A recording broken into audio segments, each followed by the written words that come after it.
Okay, so that is filming. Again, you know, we can cut stuff off. Okay. Okay.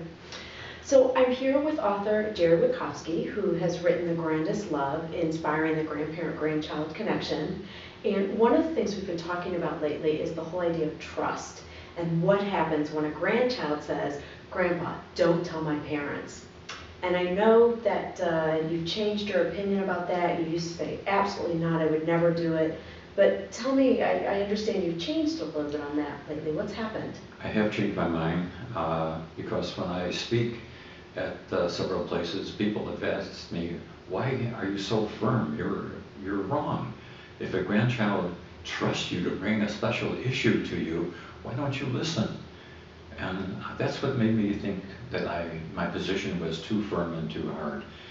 And I have really changed my mind as to where how I will listen to a grandchild when they say, "Grandpa, can I talk to you about something, but don't tell my mom or dad." Mm-hmm.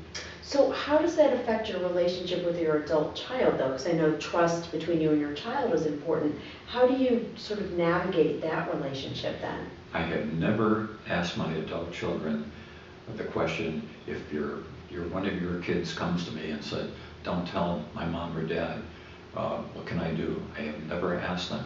And my grandchildren are in their early 30s and 20s, and so I made this mistake. I would now have the discussion with the adult children when they're pregnant, the first pregnancy, while they're pregnant, and have this kind of conversation.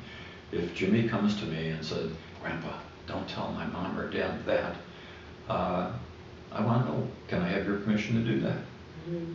And are there lines of trust, you know, when you finally had the conversation? Are there things they said, you have to tell us, things they didn't think so strongly? Yes, my granddaughter, the psychiatrist, told me that, not my granddaughter, my daughter-in-law, the psychiatrist, told me that if there is issues of alcohol, drugs, harm, commitment, suicidal issues, we need to know right away. But if my daughter, who is now 15, says, "Grandpa, I had a tattoo put on my butt," oh no, you don't have to tell me that.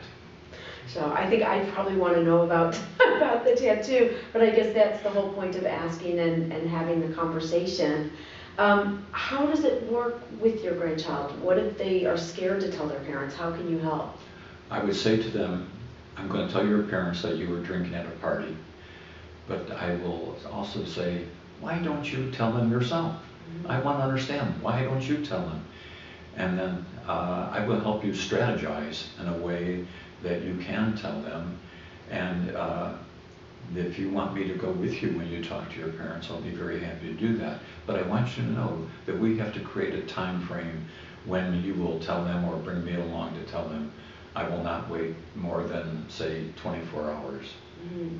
Wonderful. Well, Jerry, I know you talk about this topic as well as a variety of others in your book, The Grandest Love.